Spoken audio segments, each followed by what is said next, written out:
Anyway, today's speaker, Pete Davies from the National Bee Unit. And I can tell you from experience, Pete's a lot of fun to work with. I've been out on several nest tracking hunts, and it's really good to see them in action. He will tell us about the latest state of play and the fact that we've had 2 hornet identifications so far this year. There we go, Yellow-Legged Asian Hornet, and this is the response that the agency does. So by that, I mean the Animal and Plant Health Agency, and it's led by the National Bee Unit, but we have obviously a lot more people in the agency than that, and we get supplemented from inspectors from other departments. I'm going to cover this stuff today, just a little bit about the NBU and the APHA, a brief introduction to yellow-legged hornets, because I know I have a mixed audience in terms of expertise, if you like. Just going to recap to how we got to where we are now, so a little bit up to 22 and 23, what we did last year and how we've developed our system to do that in terms of our response and the track and trace. And then just a bit about the nests, the spring trapping, which we're going to be starting next Wednesday down in our hotspot areas, and then we'll move on to a little bit, about how to report Asian hornet and stuff like that. And just for interest, that's me down in Kent at a place called Coldred, just out on the A2, cutting a nest out of brambles in October of last year. I don't often get a bee suit on and do a lot of work because I have a great team that does all that, but I do lots of coordinating between them. So I just want to talk to you just a little bit about the bee unit. Currently, I mean, there's often, I know you know about the bee unit, but it's often a little bit of a misconception that we go out and we kill bees and we do this, that, and the other. But I have to tell you that all my colleagues, myself included, are really passionate about bee health. It's a chosen job. We don't do it for the gold-plated pension because they dried up years ago. We do it because we're passionate about bee health and we're keen on bees. The National Bee Unit carries out, if you like, the program of bee health, which is derived from the government policy team, which we do across England and Wales. Scotland and Northern Ireland do their own thing, but the same sort of setup. You have a government policy team, and we carry out that policy. We're all civil servants, so we have to abide by the civil servants code of conduct and stuff. And you'll see a lot of what we do is what I'd call vanilla. It's plain sort of stuff. We don't do, if you ask us about swarm control, we'll tell you, the basic method. If you ask us about bee health, we'll tell you the facts based on the science and that. We don't have, our own, we don't air our own stuff as such. We own what's right, if you like, in terms of that. All the government policy is based around what comes out of a Bee Health Advisory Forum. And I just wanted to touch on that, because if you ever want to change government policy on bee health, then the Bee Health Advisory Forum is a place where you do that. You tackle the members of that forum. They meet 4 times a year. They discuss bee health. Between them, the policy makers decide on what to do. So if you want to change stuff when it comes to bee health, that's the way to go. Just a little bit, which is a bit of a boring slide, but this just tells us that we work from the Bee Health Advisory Forum, seen here, and these are some of the stakeholders of that. They devise a Healthy Bee Plan. We're currently on Healthy Bee Plan 2, which takes us up to there, and England and Wales work jointly to deliver that. Okay, a big slide that just gives you the background of it.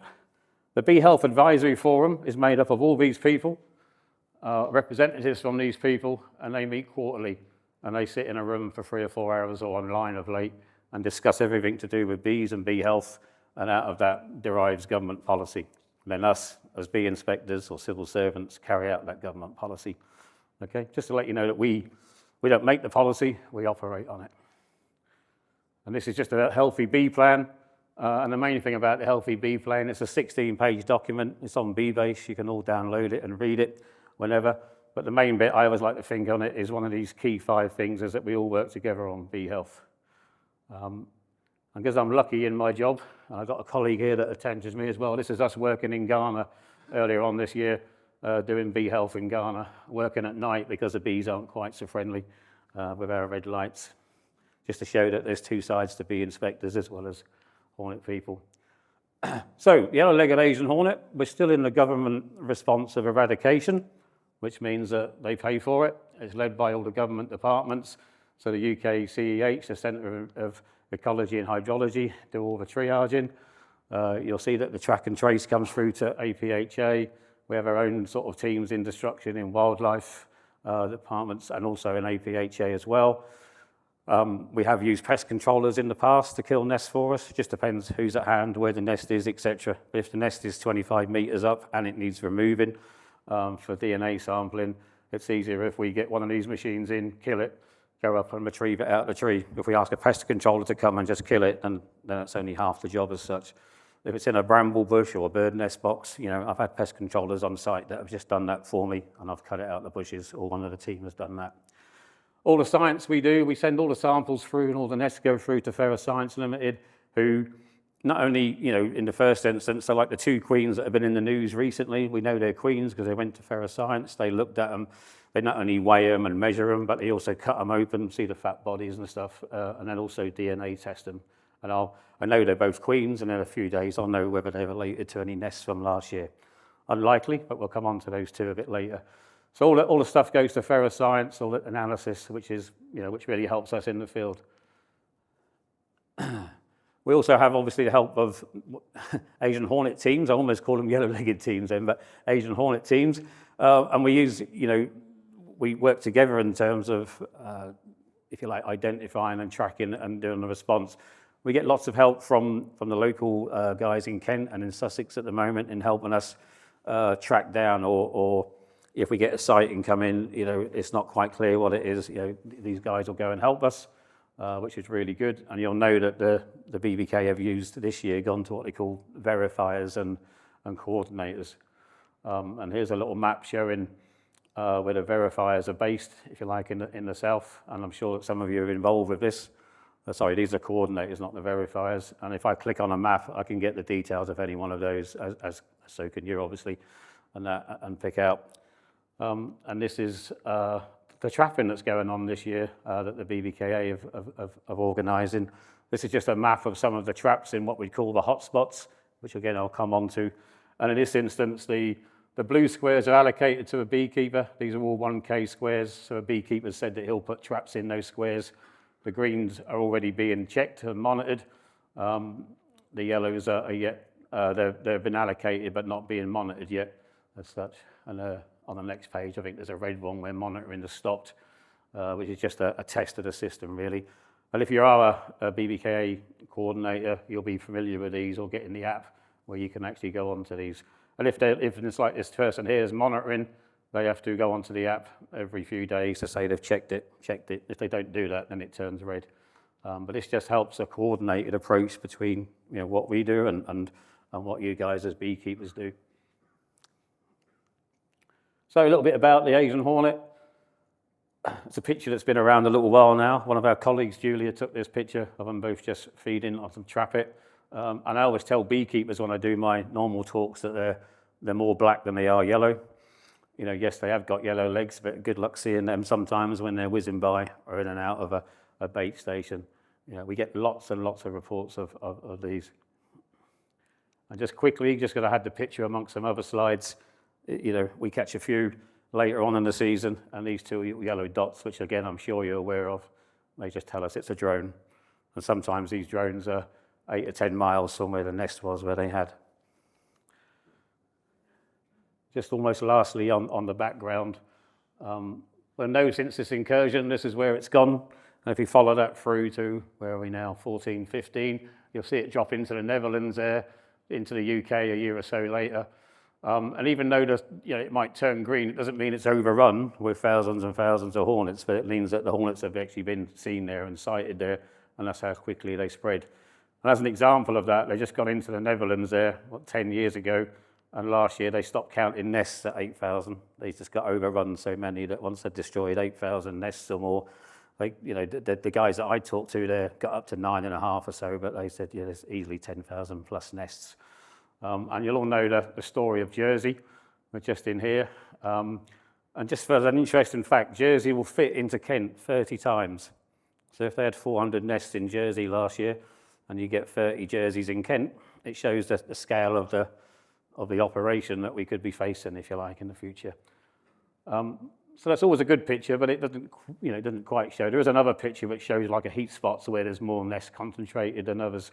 And if you go back to 2022/2023, there was a real population sort of upsurge along this northern coast of France, where it was a really good year, a good winter, for overwintering hornets, a good spring for feeding them up, and then hence the following year, record numbers in France and record numbers in the UK. We'll come on to how they get there probably. So one of the things we often get talked about this last couple of years is obviously the bee inspectors are there for bee health, and they should be doing more and more bee health and getting taken away on hornets all the time. The first one turned up here, and it was a big operation. We had, a couple of dozen people at one stage trying to sort of and find this out in 2016. Woolacombe sort of scaled back a little bit. My first involvement was down here in Foy, and bearing in mind I live up here somewhere. That was a nice sort of 7 or 8 hour drive. But we spent about 10 days in total in Foy with a team of 5 or 6 people. We've now moved on to we've found some nests down this end here where we found nests in a day or same day or 2 or 3 days with only 2 or 3 people. So we have developed quite a lot. And although most of these operations took a couple of weeks of bee inspectors' time, it's usually in October when we're not really looking at all your bees. We're not dragging your bees upside down in October normally. So it's not taking much of our time up until then. In 2023, 2022, get it right, Pete, Rayleigh in Essex, just a one single nest. So when 2023 came along and we had 72, it was as big a surprise to us as it was, I guess, to you guys. And the fact that they were widespread. On the previous one, other than this nest and this nest, I've been involved in all of these apart from the Staffordshire one up here, which I know Colleen's in the room. She dealt with that one. I've been involved with all of these, so my sort of experience was growing, even though I live in Norfolk where we've not had any. And then in 2023, I started off down here again. It seemed like sent me a long way from home.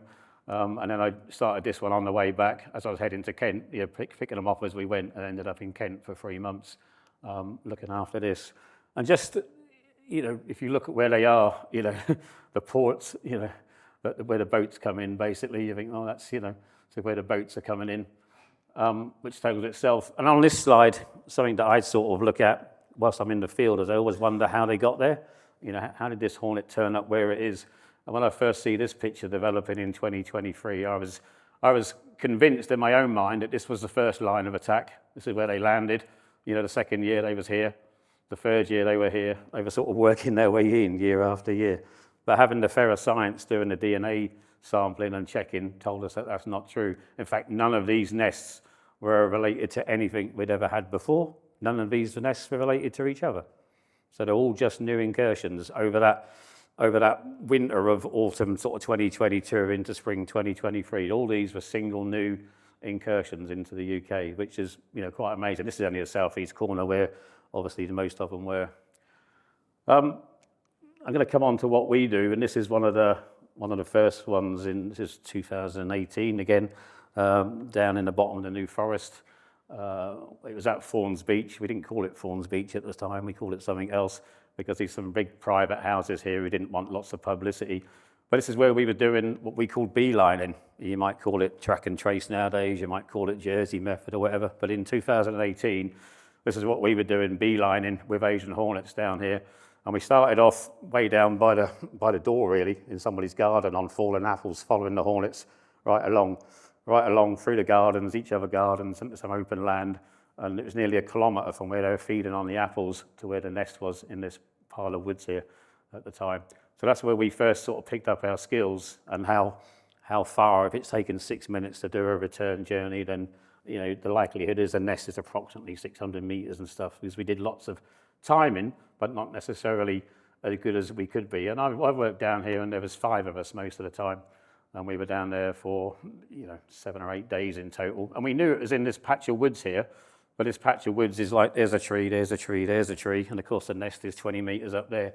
And I was convinced I found it, and I found a squirrel dray, so that was a few laughs. But you even know where it is, but you still can't find it. If it's in a bit of woods the size of this room and it's up there and the leaves are moving and stuff, you've still got a job to actually find it. And then to actually get a lance up and kill it. On one of the earlier pictures, you saw the red cherry lifter, I'd call it. Well, we knew it was up there. We knew it was up there 3 or 4 days, and we actually left it. We thought, we know it's there. We can't find it at the moment. let's go and concentrate on a more urgent one, and then we'll come back and do this one when we got the cherry picker. And we sent one of our Colleen, for instance, we strapped Colleen into the cherry picker and put her above the tree canopy, so therefore she could see the Asian hornets dropping into the canopy and then knew exactly where to go. Sort of things that aren't easy in your local beekeepers association when you're trying to track them. This is a Essex down in Rayleigh. The first sighting was a beekeeper here who just said, I've got what I think is an Asian hornet in my greenhouse. I'm melting out my wax cappings in the greenhouse, in sort of September, and something keeps coming in the roof and it buzzes a lot because it can't get out.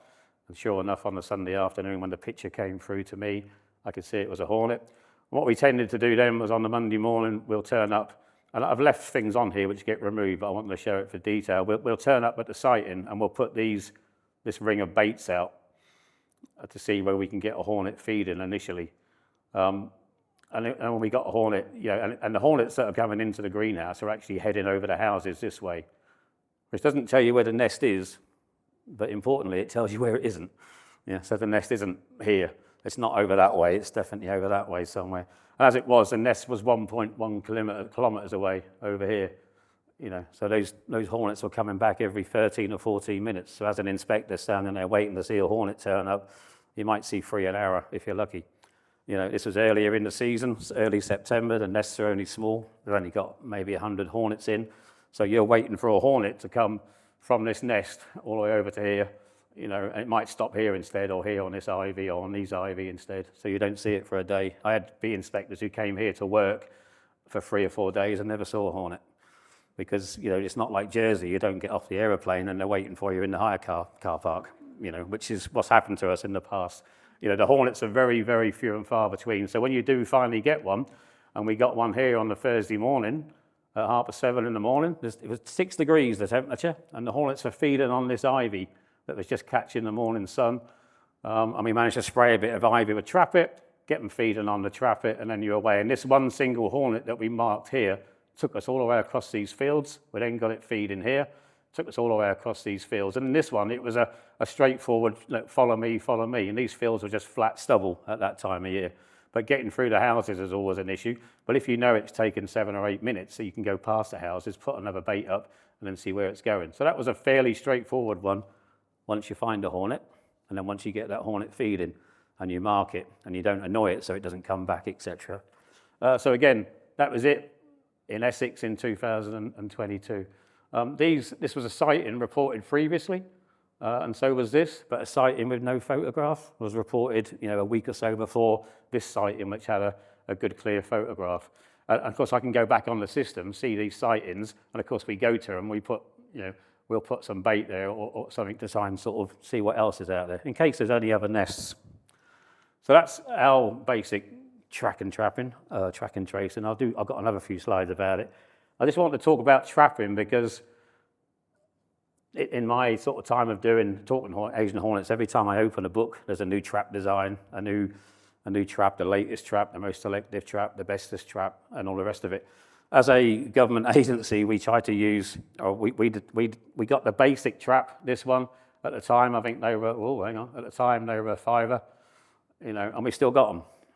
When we picked up in 2023, I bought 1,000 of these from a big supplier, and we got the baits and that, and we're still using the same traps. We put new barcodes on each year, and then last year, the older ones, we put some holes in for queen trapping, and we kept and bought another load. But they're recyclable, they're reusable, and they're about the cheapest trap on the market. What we didn't want to do was go off and make our own, because that's not sustainable for everybody else. And when I said at the start that we all, as bee inspectors, we do things the same way, the same method, we then developed a method with our trapping and our track and tracing, which is repeatable, if you like. So whether I turn up, whether Colleen turns up, or whether any inspector turns up, when they get there, they all follow the same system for finding the nest. We don't go off at tangents and chasing around doing different things. So we use the same trap. We use it for killing, and we use it very rarely for killing because we'll all know that if you kill a hornet, you can't then take it to its nest. But this does exactly what it says. It's just the old jam jar trap, holes in the top, what goes in can't get out, and it dies. So we only use these nowadays If we want a sample right at the start, because we've got a photograph and we don't have a hornet, we might use a kill trap, but only if we're on site. But we generally only use these now once we've killed the nest, because all we'll do is take the nest down and put these where the nest was. Then the hornets will come back to where the nest was, they mill around, they get a bit hungry, they go in the trap, don't come out. Dead hornets, which is what we want. And that's very important, because if we don't kill what's left, guess what? They make another nest. Which is only a problem, you'd think, if the queen survived. And sometimes the queen might survive. But the fact that they build another nest and there might be 100 surviving hornets means that we still keep getting sightings, because they're still milling around. And we've had rebuilds in trees, we've had rebuilds on buildings. So we put a kill trap after we've killed and removed the nests. And our traps we put up have a nice little QR code on, telling members of the public what they are and please don't remove. And the barcode sticker is for our sampling.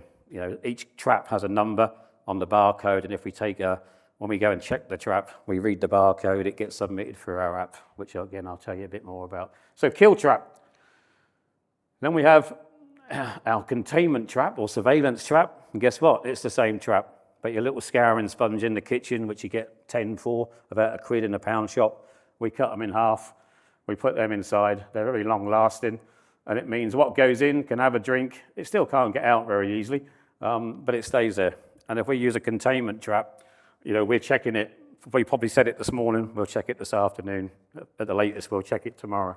It means whatever's in there can be released alive. And if there's an Asian hornet in there, we can obviously kill that and take it out. So we use use this for nearly everything in our summer track and tracing. Or if we get an area where we've had a report, we'll put these up, and then we'll come back and check. And they do work quite well, as you can see.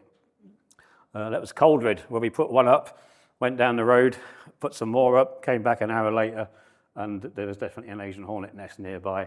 So they do work well, the containment traps, and it allows you to let the European hornet out, should you want to, which obviously you do.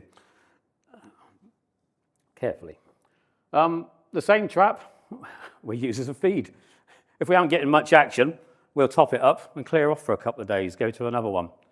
Because guess what? It still works when we're not there. We hang the lid on the back, we open it up, they can go in, land on the sponge, have a drink, and they find somewhere where there's easy food. It's a takeaway.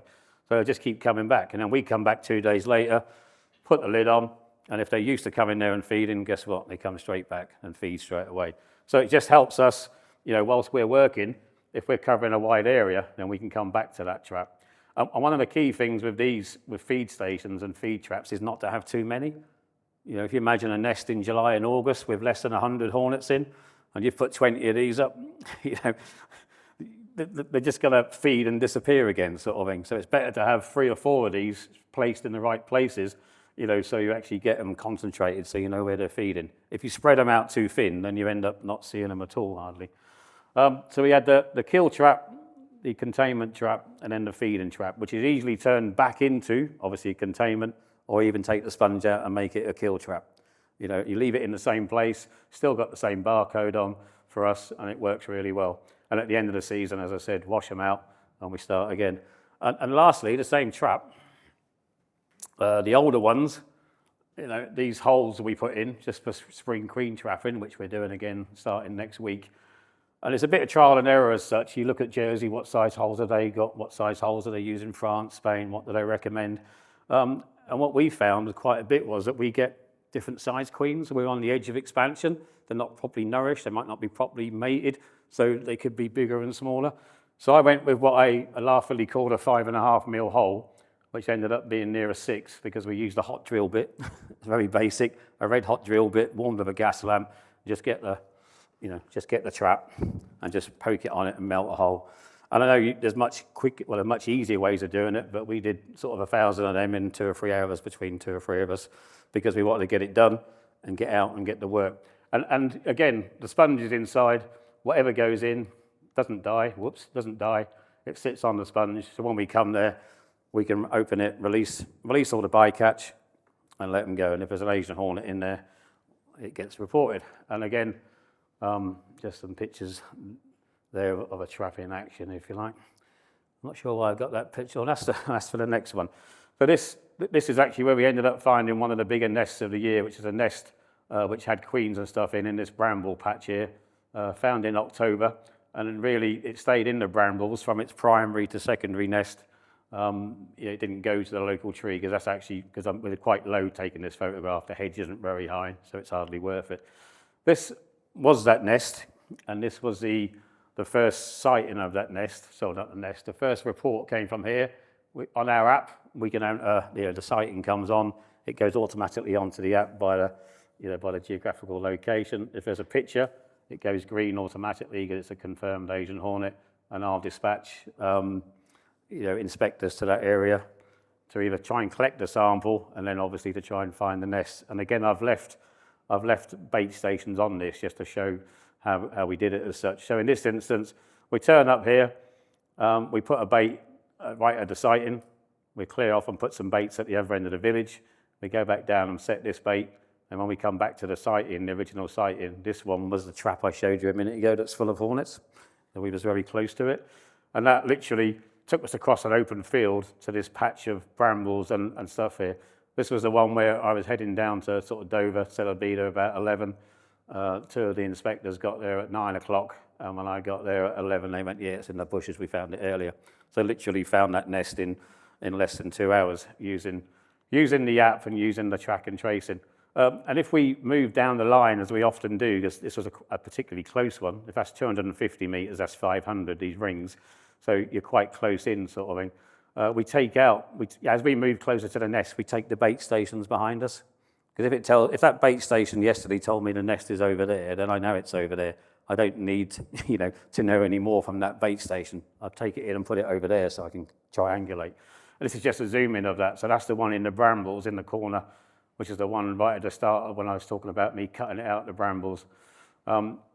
This just shows on our app that all the traps have their numbers that they get, and the sighting has a number and various things. This is just how we do it on our app. And just for good measure, it's in there and there's me cutting it out, but it's dead then. It looks like it's got a smiley face, but this is the entrance. This is a hole where we put the Vulcan P5 in, and we put a second dosing because it was quite a big nest. And there's Colleen and Dan showing it off. And it was quite a big nest, and it did have guines, queens if you like, and also true drones that could mate. So it was a good thing. This is very boring. I'm going to whiz through it a bit. I'm sure you won't mind that. We devised what we call our sort of best practice for track and tracing, and we started with our sighting. Is it a confirmed? Is there a picture or isn't there? And depending on what there is the action you take. And this is the action that each bee inspector takes. So it's very boring if you just want to turn up and chase a hornet across a field and look in a tree and go da-da. But if you follow these steps, step by step, then you'll find the nest as long as the bees, as long as the hornets, and as long as the weather plays its part until we get to the nest found.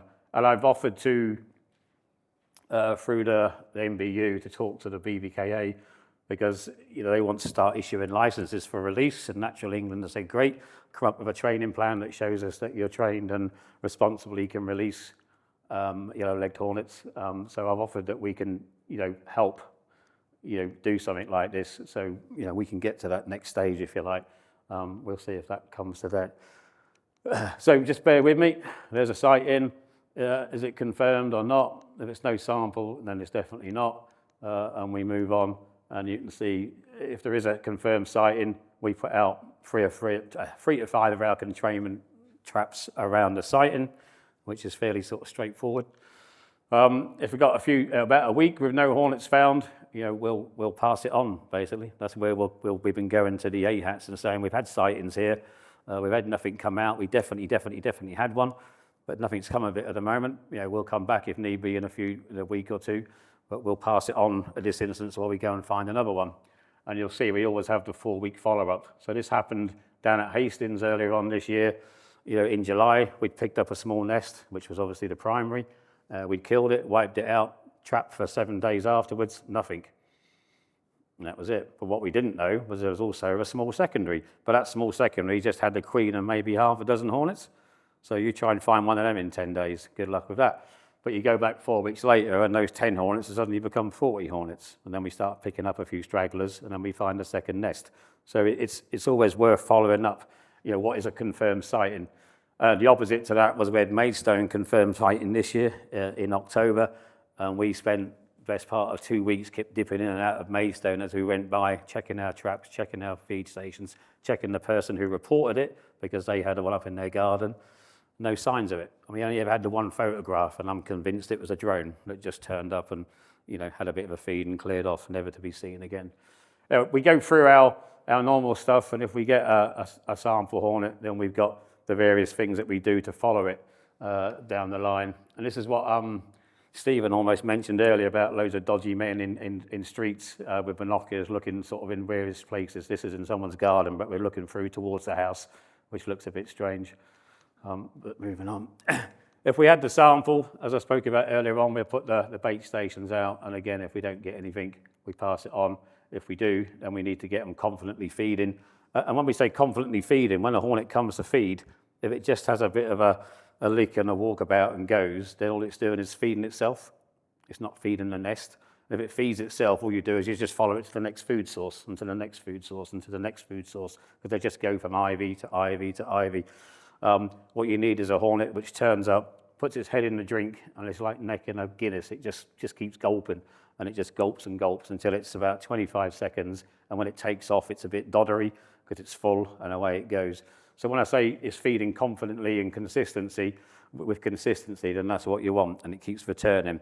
Then at that stage, we'll net it and we'll mark it because we don't want to put it off too early. If we net it the first time it lands, if you net it and draw all over it, there's a good chance it'll sulk. It'll go and sit in the nearest tree, clean itself, and you'll never see it again. But we'll net and mark it. We'll get a good flight line if it goes the same direction all the time, and then we'll come on to timing it. And that all, you know, is straightforward stuff. We do this thing where if it's less than 3 minutes when it's coming back, we know we're quite close to the nest, i.e. it's within 300 meters. So we'll try and half that, or at least, you know, go 200 meters closer. And we'll reset the bait, taking the original bait in behind us because we don't want the hornets going there. We want them coming to the new bait, and we'll put baits out either side to give us our triangulation. Yeah, so you take in redundant bait stations, do the timing again. If it's longer than 3 minutes, so we had some last year that are 10, 12, 14 minutes, if that's a consistent time and it's telling you it's over a kilometre away, of course we go the other side of it. Say it's, you know, it's 11 minutes, we think it's 1,100 metres, we'll go out to 1,300 metres and we'll get them there coming back because then we can triangulate them coming back and from the side. So we just have this set pattern that we do things, and even, you know, you try and take shortcuts, but you just come back to this every time and it sort of works for us if you sort of stick to it. And once we get close enough, obviously, then we can do the nest hunt. And by far the best way, and the way I've found most nests, some of the team are, you know, are slightly different on that because they go, oh, it's in that tree and they've got better eyes than me, is that I'll actually, if I think it's in a tree, I'll go and sit 40 or 50 meters away with a pair of binoculars. And the nests are normally in the top, you know, 3 or 4 foot from the top of the tree. So if you just sit and watch the tree, big oak tree there, for instance, there's definitely in there. Yeah, we've seen them going in there from 3 angles, and all we'll do is we'll just sit back with the binoculars and you just watch the skyline. Because a hornet's quite big, and you see it drop in, come out, drop in, come out. And you see, oh, it's on that branch there somewhere. Then you go underneath it, and the canopy's quite thick and quite high, 25 meters up. There it is. And once when you've never seen one before, a bit like Stephen said earlier on, you haven't seen one, you know, you could be looking all day and you still wouldn't see it. But once you've seen the Asian hornet nest and the color it is against the sky, you know, and then you get a branch will move and it'll come into a bit more view than that. Because you can take it and go, oh, there it is. And 6 people will look at it and only 2 of them can see it. It's really hard to spot. And if you go and stand over here, you'd never spot it ever, you know, because you just can't see it.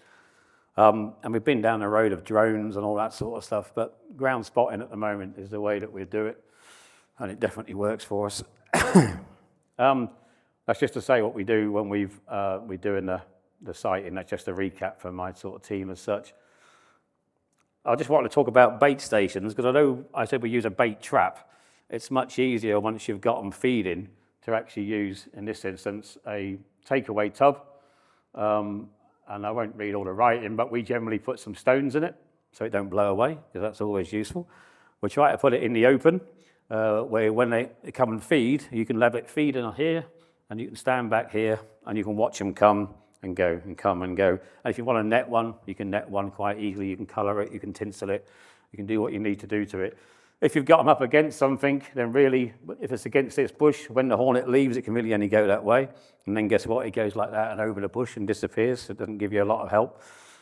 So a bait station needs to ideally be clear and in the open, somewhere where they can land. If they get their feet wet, they sulk, a bit like me with no wellies. You know, if they get wet feet, they'll go up a tree and just clean their feet for a little while before they eventually go flying to the nest. So these ones here, you know, these are got their heads in the Guinness, drinking it away like mad. They'll be full in 20 to 25 seconds or so, and they'll be gone. And when they go, they literally go off slow and steady and just rise up, and they just go literally in a direction. If they're a bit upset, they got wet or they got sticky, or wasp was interfered or something, and they've had a bit of a run-in with a European, then they might go to the nearest bush and sit and sulk for a minute or so, and they're much harder to see then. So this is in a laurel, and you think, hang on a minute, Pete, you said that we need to put these out in the open, but there was hornets feeding, or could be feeding here, and you're actually trying to get them onto the taste of the tappet. So once they've got the trace of the tappet, they really like it. You know, so if you start off there, getting them feeding on it, then you just move them to one side, and in this instance, they're on the pub bench, if you like, in the pub garden where they've been feeding on the beer, down in Rye, I think, down in Rye Harbour, where they're feeding on the pints of beer, so they'll come and feed on our trappet. Now that's in the open, I can stand back and watch which way they go. And if it's here, and I bring a friend over and we go, look, watch them feeding, when the hornet comes back to orientate back to its food, guess what? They don't look the same anymore because there's two big blokes here standing in the way looking. So they won't settle and land properly. They fly round and round in circles. So once you've got them feeding confidently, then you're away. I just put this picture on. It's not easy to see, but this is one that's been tinseled up. And literally it's tinseled up. You know, queen cage, a bit of super glue, tinsel on the back. Sounds like a doddle, but it's not as easy as that. And again, they do sulk if you haven't done it properly. And if the tinsel's too long, they have a job taken off. They are really good flying machines, if you like, but you know, they're apex predators that, you know, a bit like a super fighter, if you like, in terms of aeroplanes. They don't take a lot of fiddling before they go wrong. But they are, you know, they will happily carry a bit of tinsel like that. And that really helps us in low light conditions. When you see them, you know, going up to a dark sort of canopy or a dark woodland or something. Okay. This is just about our nest. When we find a nest, what we have to do is do a site survey. So in that instance, we'll put some kill traps around the nest and at the nest site. We do a site survey. Can we get a cherry picker in? Do we need tree climbers? Can we kill it off the ground? Do we need a different way of doing it? Does the landowner okay with us all turning up and doing, you know, various things that we have to do to try and remove the nest? It's not just like, it's up that tree over there, go and get it. You know, are there power lines involved? You know, we had one the year before last on the railway lines where we had to stop the trains and various things. So a lot goes on to that. And then we monitor it afterwards, and then we'll, you know, take away any hornets. And the Ascot one was a particular one where we actually had hornets for 7 or 8 days after the nest had been destroyed. But all those hornets still belonged to the nest. It was a lovely sunny summer, if you like. And the Ascot one, the hornets just seemed to live without a nest for ages. You know, they didn't need a nest. Once it's found, done that bit. Once it's found, it's killed with Vulcan P5, which is the only insecticide that we can legally use in an outdoor environment. So clearly, as government officials, we only use that. We don't use anything else. It is quite quick. We do have some extendable air lances up to 20 meters. There's a small pipe goes up the inside, a compressed gas or air at the bottom, and in the top of it, the nozzle is where you put the insecticide to inject in. And if the tree's higher than 20 meters, then we either use a cherry picker or we use tree climbers. He'll go up a certain way, and then we can pass them the lance, and then it can be killed that way. But it's quite effective, and usually within an hour or so, we can remove the nest. We used to do most of them in the evenings. We still try and do where we can, but in 2023, we were killing and removing 5 or 6 a day on Sundays, so you can't do everything in the evening, but they were successful, if you like. And this just reiterates, this was the Ascot nest actually, this just reiterates to us that, you know, every time we're taking samples, they go into the barcode, they go into a tube, they go off to the lab to do that. And those samples, I'm whizzing through a couple now just to get me back on track. The samples show up on our database, which Ferroscience share with us, to show that every hornet, in this instance, to come from this trap, goes into this tube, this barcode goes to that trap, goes onto the database so they can check every hornet belongs to whichever nest it belongs to, or a straggler. And I know you think that's probably a bit long-winded, but it really does help. It helps. One thing is it helps form government policy, but if we're getting hornets all over the place related to each other, then you'll say, well, actually, they're all here, so there you go. But it helps us on the ground. So in the Oldcombe Valley this year, just above Capel Le Ferme, between Dover and Folkestone, we had 3 nests, but we had 4 hornets, 4 different types of DNA from those 3 nests, which clearly, on the traps in that area, which clearly showed us there was another nest nearby. And we trapped it, carried on trapping. It was a bit resource hungry, so we stopped for a couple of weeks and then came back and trapped again when there was more hornets in the nest. And lo and behold, we picked up another nest in that area. But if we hadn't had those hornets checked with the DNA, then we wouldn't have known there was another nest in the area, because you just wouldn't, no one's going to report the hornets because they know there's been activity there and the nests have been killed. So it really helps. And all the nests are put in the freezer and stored and then examined afterwards. I just wanted to talk about the trapping we did in 2023. I've got a few minutes here. Keep an eye on this bit here. This is rye. And just here we found a nest on about 11th or 12th of November, which we killed and removed on the 15th of November in the pouring rain, 6 degrees temperature. And this nest had brood in all stages when it was killed on the 15th of November. And it was a nest that we didn't know there was anything near that area. We had Tenterden up here about 8 or 10 miles away, where we had a nest here, and we had these sort of nests either side, but they're quite a way off. But we trapped all over these areas. And though these traps look a long way apart, every 7 days, each trap was moved 1 kilometre south and 1 kilometre east. So they were going down diagonally. So this trap would have, ended up here, here, here, until it got to the coast. So we spent about 4 weeks doing extended trapping. And this nest here was a crucial one for us. And then based on the science, so which nests were important in 2023, this nest, this one near Rye, the one that we picked up late, the nests in these areas all had gines or drones that were capable of mating, if you like. So they were the areas we trapped. That's what we found. And if you just go back to the Rye, there we go, the nest we found there, it was called Four Oaks, near Beckley. We picked up 7 queens in that little area just there. So that's probably 7 nests that if we hadn't picked those queens up, there'd have been 7 more nests possibly in that area. And we didn't know about them because none reported and none found anywhere in that area. And these ones here are a bit more straggly. This bit in the Oldcombe Valley, as I call it, which is literally Oldcombe runs through here, and there's a valley that runs up here, and they tend to be in this valley, and this valley heads back to Dover, towards Dover Castle. And this bit here is a real hot spot for hornets. It seems to be that they come in and they don't want to fly over the hills, which I can understand, not being very fit. That's just our top line dashboard that we use. So for 2024, you can see on there, we had 60 sightings out of the 29,850 odd sightings that were reported on the app. 60 of them were confirmed.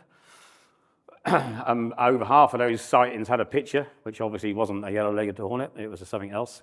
But it just shows that 60 was there. These are the amount of samples we sent through to the lab. This was a snapshot in time of our thing. So the 2024 nests that we had, just those, we had 24. One in Southampton, one across here at a place called Ardinley, I'm told how to pronounce it. It could be Ardinley to me, but it's Ardinley. And then these along the coast, the normal sort of suspects, sort of Hastings area, Udimore, around the coast, Lydd Airport, and then up to Dover again. One at Ramsgate on a house. Nothing up here by the truck stop where we had them the year before, nothing around here where we had them the year before or in London. This one, how did it get there? I always ask the question because it's not near the beach and not near boats or anything. But every April they have 1,800 antique stalls there for an international market. And they proudly boast that about 1,200 of those stalls come from France and Belgium, where they get all the stuff out of their barns and warehouses, bring it all over and open it up on a big field down here in Sussex. And let, and sell the antiques sort of thing. So it's probably where that one came from, but, not for sure.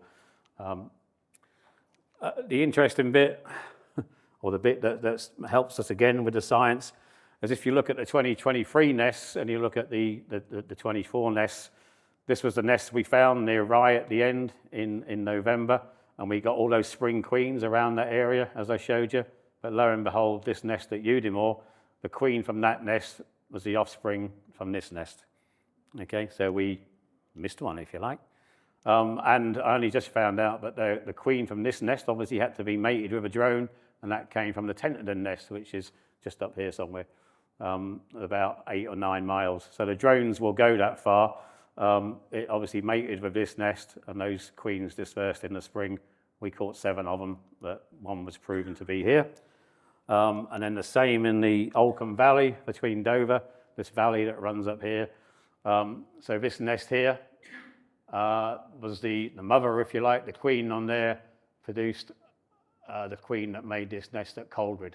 It didn't produce that queen, or that queen, or that queen, or that one, but it did produce that one up there at 4.5 kilometres away. So that's the 2 links, if you like, that we have there. So this was a new incursion in 2023, not related to anything. You know, these are all new for 2024, not related to anything, but that one there was related to this one by DNA. And we haven't found the father of that one at the moment because it's unknown. But yeah, at the moment, we'll still look at that. So that gives us our hotspots to do our spring trapping this year. Just a quick picture.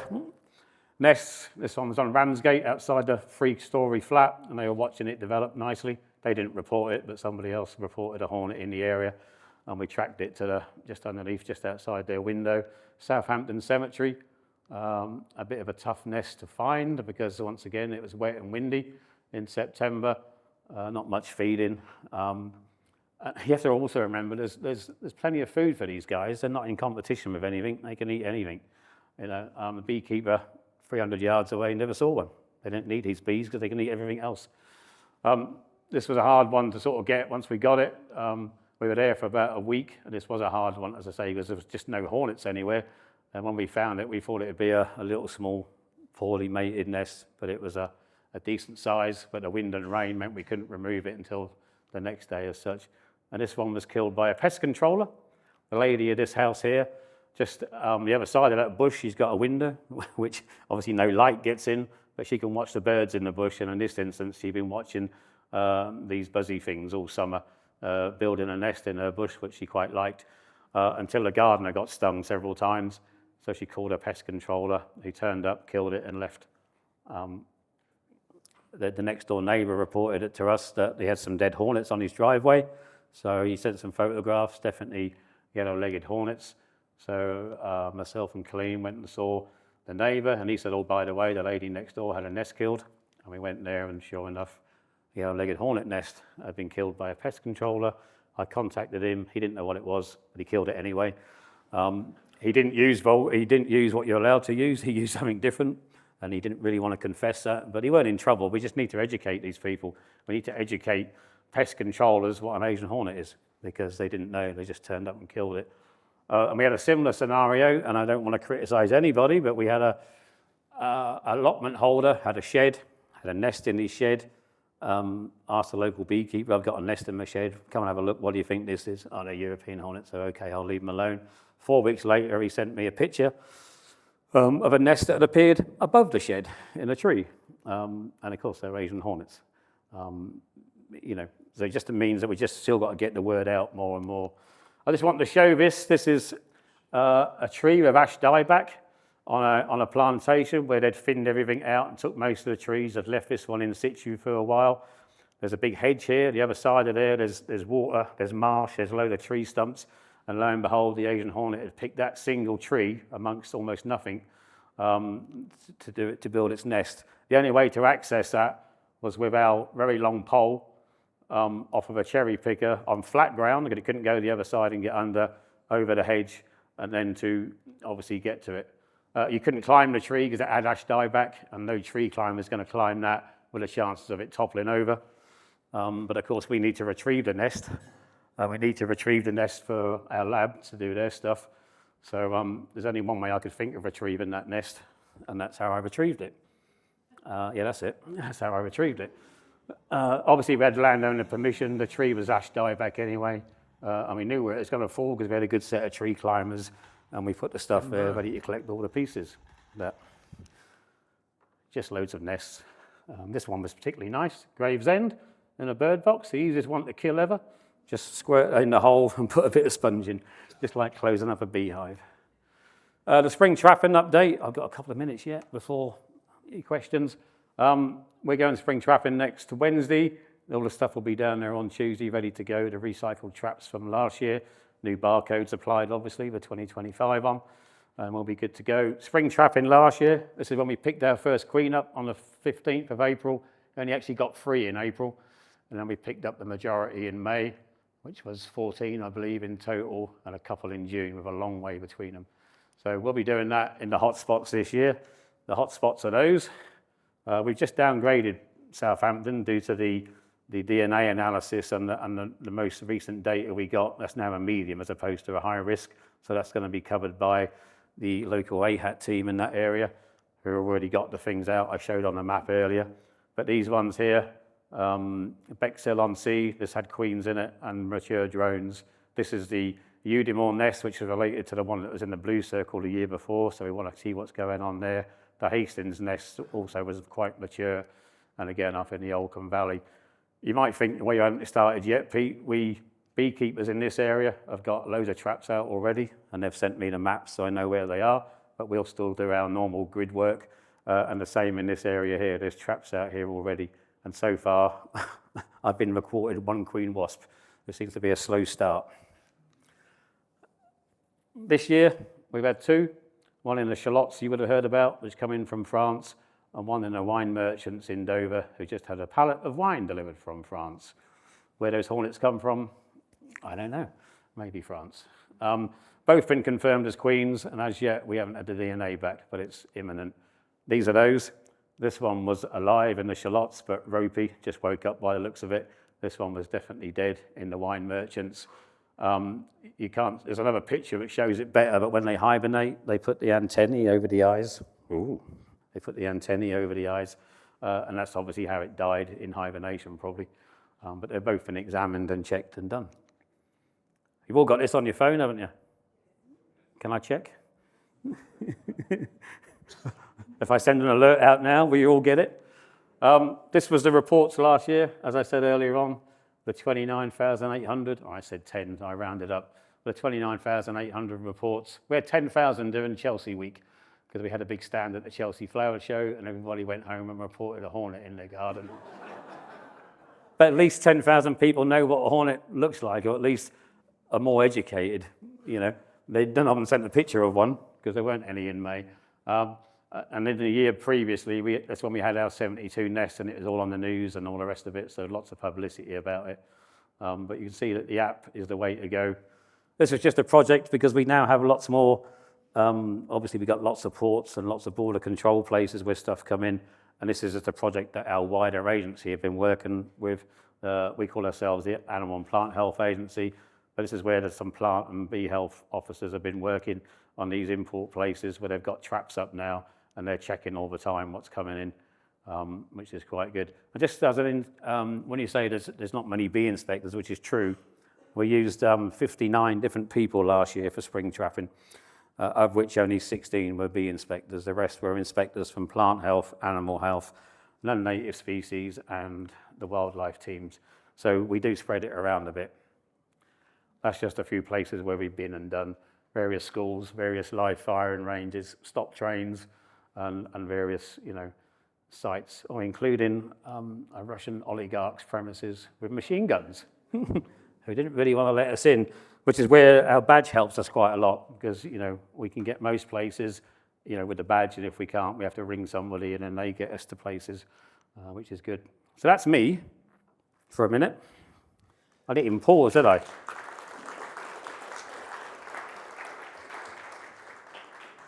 Thank you very much, Pete. Fascinating. I've been watching this from the early days, and it's terrific to see the multidisciplinary activity going on in the field and in the labs, and with volunteers reporting. Really good. And looking back, 2023, it looked like it was game over. Absolutely not. Yep. Still there, still really worth trying to keep it out. And I just think the number of nests that could be around if this activity hadn't been happening would be enormous. So it's a really good spend to be continue to catch the nests. Okay, open for questions now, please. It's likely that most of the queens are coming in by the ferries. So is there a policy of baiting the ships?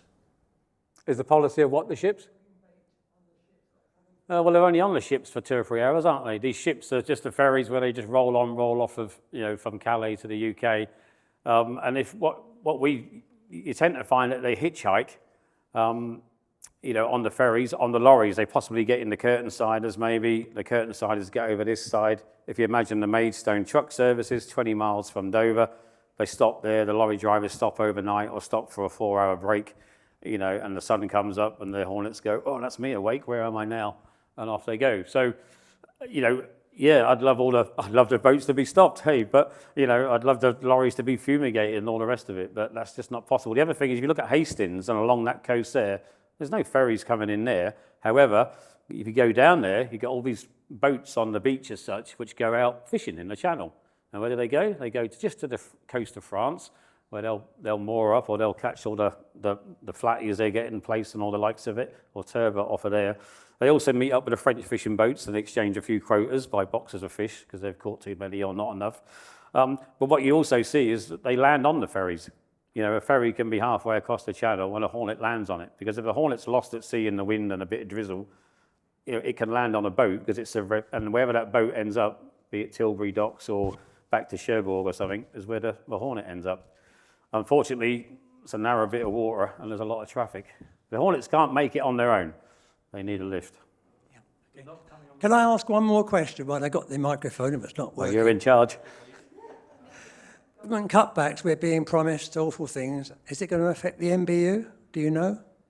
So, well, it hasn't affected us yet. We still have what we had last year.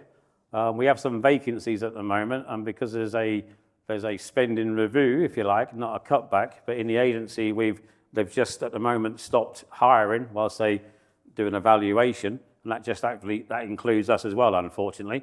So we still got what we had last year in terms of numbers of inspectors, and at the moment, no, we haven't. We're still doing spring trapping. We're still going out looking for a needle in a haystack. I've got a team starting down there on Wednesday for the next 9 weeks, and we'll still be doing a bee health program across England and Wales. And then as soon as there's an outbreak, we'll be there doing that. So it's not affected the NBU as we speak, other than there's a recruitment halt whilst they just count all their ducks and beans, I suppose, and then they say, we carry on. Because typically in the bee unit, we get new blood every year because we're all old men looking for a second job. We work 4 or 5 years, then we get replaced by a younger, older man, lady. Thank you very much, Peter. That was very interesting. And thank you for the work you do also. Am I assuming that if it's a new incursion, will the gynns mate with drones from their own nest? Because if there aren't any other drones around, what happens? Well, I think the answer to that is yes, but then they get very poorly mated. From what we've seen from Further Science and the feedback they give us, the most they've ever seen any queen is mated with 3 different drones. And that seems to almost be their limit. Whether it's more of that, if there's more available, I don't know. But, we quite often, they say, it's only mated with 1 queen. Only mated with 1 drone, and it's poorly mated. We had a couple of nests last year, to want of a better phrase, all the drones were Jaffas as such. The nest was never going to be productive. Because it's on the edge of expansion, they're poor queens that are poorly mated, producing poor drones, which although poorly mated, so you get that. But eventually there's enough of them that it just keeps going. So eventually they come through as being true. But we had some nests last year that were doomed to failure. They would have produced any fertile queens at the end of the season. So yeah, I believe they do mate in-house. Well, you think about it, one turned up in France, okay, it was already mated, and off it went. And ever since then, they've all mated, You'd think at some stage the gene pool would run a bit empty, wouldn't you? But it's still going. Hi there, Peter. Thank you very much for your down here. Oh, that's it. Oh, I know this man. Could I just fact check something? You mentioned the second find this year was Dover. Yeah, just above Dover. DEFRA have got it as Canterbury. Well, I said above Dover. Okay. So the A2 runs from Dover to Canterbury. It's slightly nearer to Canterbury than it is Dover. Yeah, I mean, it's just my... No, yeah. it's fine. It's only that far apart, so, And it's a wine merchant below Canterbury, yeah, so yeah. Thank you very Just off much. the A2. Could I just sort of the rolling update on DEFRA's on NBU's website, it's a fortnight since that came in, it's still not featuring on there. Oh, what, sorry? The rolling news update on All right, DEFRA's, that second find isn't on there as yet. Right. That delay's just a little Well, worrying. it was confirmed by the 20th of March, Bee Health. 20th of March it was seen and found. 27th it was reported by DEFRA. Right. Well, I mean, I can jivvy my people, but the DEFRA rolling news site is way above my pay grade. But normally it's really, you know, they do get them on quite quickly. I think the Bee Health team or the Bee Health policy team did announce it, didn't they? It's how we knew about it as such. They've announced it, but it's not on the rolling news page, no? I was copied on an email. It was announced last week It only from came the through wine on merchant. DEFRA email, nothing come from The the wine HAF. merchant. Oh, okay. Okay, All right. thank you very much. Yeah, all right. Hi. Your whole operation is absolutely amazing, right? You're doing all this queen trapping and everything else, but it looks like an absolute full-time job. And every single year, you're going to get all the hornets coming over on the boats. Is there like a long-term plan that's actually going to solve this initially, like actually solve it for good? Or at some point, is the government going to say, funding's gone, you've only got it for 2025, and all beekeepers are going to go, oh God, we've got no bees now? Well, the quick As in, answer. what's our long-term plan as beekeepers? So I'd like to know the answer to that because I'm a beekeeper and I want to make sure my bees are safe and well. And it is a full-time job. So last year I got the pleasure, if you like, of heading up that job full-time. I got took off it for the winter because it's not a job in the winter, although there's lots of background work to do and getting ready for this year and lots of this sort of stuff to do. And we've also put various ideas forward about having a quick response team, to work in an area and call in volunteers and stuff. But long term, I mean, we're still in eradication phase. If we ever turn to the next phase that says it's containment, well, it's too late. And there's lots of discussions been going on with the Bee Health policy team about how we transfer, if you like, or work with, a bit like the Jersey model where they have government coordinators and then they have volunteer armies. But don't forget, I said Jersey fits into Kent 30 times. So you can imagine how many volunteers they have. And I've had people say to me, I'll come to Kent. And I say, all right, can you come in August and go home in October? Can you feed yourself, and can you come every day? Because I've had volunteers that have turned up and we said, all right, meet you at 9 o'clock, 4 of them. One got there at 9 o'clock, the other 3 got there about 10:15. And then one brought a dog and he weren't allowed a dog on the farm. We did tell them that, no dogs on the farm. So that wasn't very good. Then one I'm had to nip off, go to the dentist, fine. We're down to 3 volunteers. Then the school run came and 2 more disappeared. And the next day it rained, only 1 turned up. So it's a hard job to do, especially when it's sustained for 4 months. If 1 turned up in your village, surely you'd all help and it'd be done. So the long-term plan is going to be, I guess, involving volunteers and some sort of coordination role and how it gradually hands over. How does that work? Exactly. Well, and for me, we shouldn't wait until it's too bad, and then we go, over to you guys because it's too late. So I often get asked how many nests before you hand over, and it's not about how many nests. It should be, let's hand over the 1st of July next year. What do we need to do between now and then to do that? And then we work out what's missing and we fill in the gaps.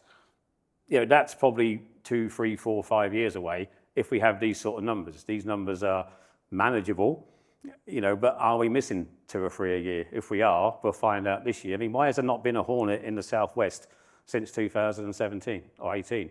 Is it because they haven't been seen, or they just don't like the southwest? They prefer Kent. Why hasn't there been any in Wales? I mean, what's wrong with Wales? Lots of boats go to Wales. Pile in there. But there ain't been any.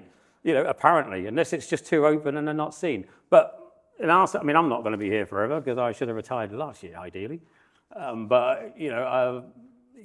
Let's have a plan and let's work on that plan jointly. And I do know that's happening, and you'll know that's happening behind the scenes. And there's been lots of talks with the Bee Health Advisory Forum. I've been having talks, and the teams have been, and I've been involved in 2 or 3 of those meetings. But I'm more of a doer than a sit in a meeting, and I'd rather get stuff done. So I get a bit frustrated. There needs to be a long-term plan, but it's not just a beekeeper problem. It's everyone's problem, whether you're a gardener, a grower, fruit importers, he's telling me I've finished and I should be gone. But it's everyone's problem because, once it's finished with the bees, it will start on something else. Just get rid of everything. The pollinators, and stuff. I'm done, am I? Oh. I'm afraid so. Come back at We're 5 out of time. o'clock for the next instalment. Thank you very much indeed, Pete.